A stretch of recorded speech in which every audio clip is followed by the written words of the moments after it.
Hello guys, good morning. Nandito tayo ngayon at tayo mag-DIY na naman. Ito na may simple lang at basic na basic sa mga nakakaalam. Ito ay para po doon sa mga hindi pa po nakakaalam. Magpapalit po tayo ng ignition coil socket. Kung mapapansin nyo, ang ating ignition coil socket ay durug-durug na wala na nga lahat, lock eh. Ito nga talaga durug na itong isa. Nung galing kami sa biyahe, namalya na kami. Gawa nito, nagluag po yata. Kaya nagkaroon ng palya. Nagkakaroon ng misfire yung ating ignition coil. So umorder po ako sa Lazada nito. Ayan.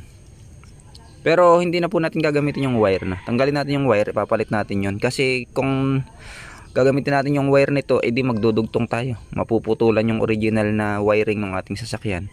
So ang kailangan lang naman natin ay yung socket ang palitan. Kasi nga sira na yung mga lock, durug-durug na. So palitan natin. Ito na yung gagamitin natin. Yung wire hindi na natin gagamitin. Yun na lang mismong socket.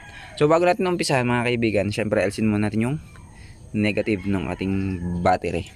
Pero baka bago ka lang dito sa aking channel, paki-subscribe at paki-click ang notification bell para updated kayo sa mga ina-uploads nating mga tutorial na DIY at saka mga kung ano-anong mga unboxing at saka yung ating mga product review dito sa ating YouTube channel. So ayan, natanggal na natin, negative.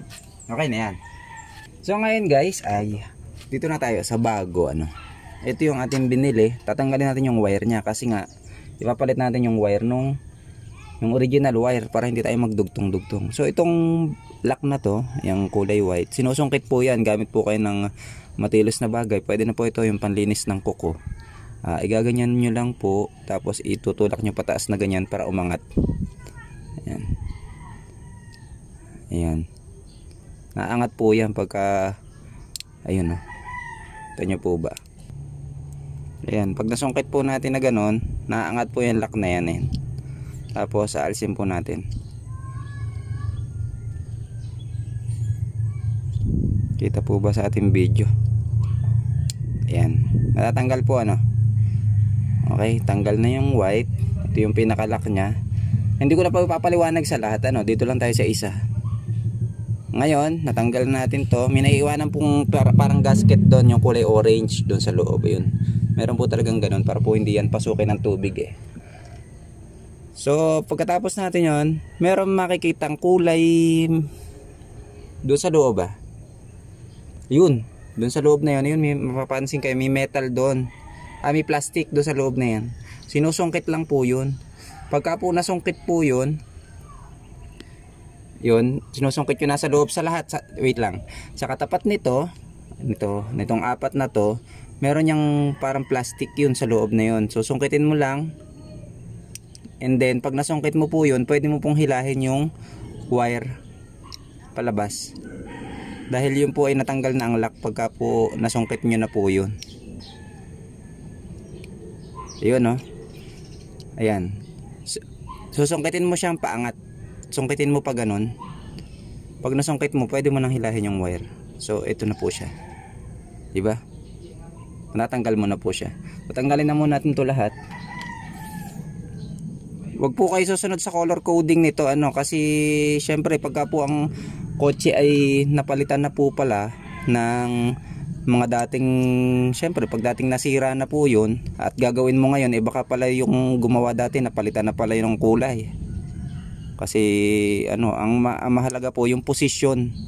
Wag po dapat magkakapalit-palit. So yun guys, tatanggal na natin medyo mahirap lang sungkitin yung isa. Walang kung bakit mahirap yun. Susungkit na ayaw pa. So dito naman tayo guys, para hindi tayo magkamali. Syempre, di ba ito yung tatanggalin natin? Tingnan nyo po yung ignition coil na socket na ito nyo, nadurog na yung lock. Di ba may lock dito na white dapat? So durog na yung kanya. Siguro kaya na pangit na rin yung takbo ng sasakyan natin. Gawa niyan. Para hindi tayo magkamali, gayahin mo yung pwesto. Ayan. Huwag mo na muna tanggalin ito lahat. Huwag na muna. Ang gawin mo isa-isa.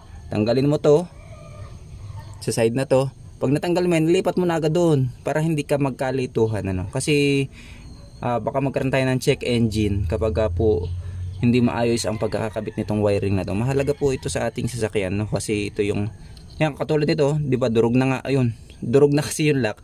Nabubunot na siya hindi pa natin sinusungkit, nabunot na. So dahil nabunot na siya, di ilagay na natin. Gusto niya na eh. Yan yung pwesto niya, oh. Pansinin nyo ha. Nandun siya sa dulo, di sa dulo din natin ilalagay.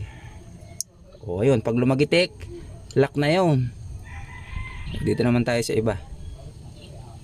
Durog na yung lock eh, kaya yung yun, ito mo, pag sinusungkit nadudurog na ng kusa. Ayun, pag nabunot, nasa pangalawa, sa pangalawa mo din ilalagay dito nang hindi ka magkakamali. Pag lumagitik, okay na. Pakinggan, okay na yun. Dito tayo sa pangatlo. Sungkitin din natin. Pag sinungkit niya, pag luma na, pag sinungkit mo, bali na. Hindi mo, tapos pwede mo na agad bunutin. Pag luma na yung ganito, malutong na nga kasi. So, sundot ulit natin.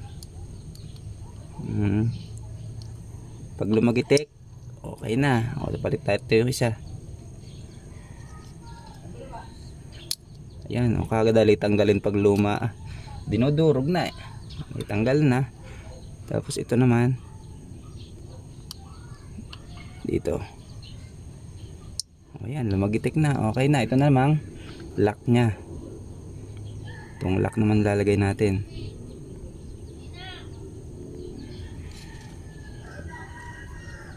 Tapos, pag nailagay natin yung lock, ayan.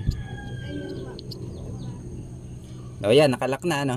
Pag nailock na natin, di okay na. Nailagay natin yung kulay white, diba lumagitik na.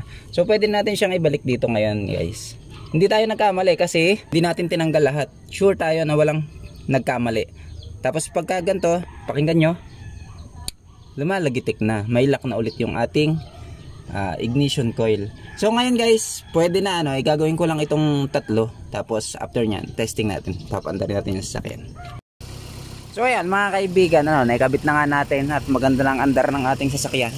Ayan, hindi na siya palya-palya oh.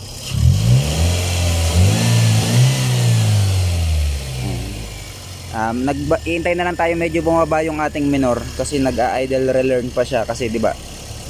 Tinanggal natin yung negative yung ating battery. Mga 10 minutes mababa ng minor niyan, normal ng minor niyan. So ayun, sana nakatulong itong aking video.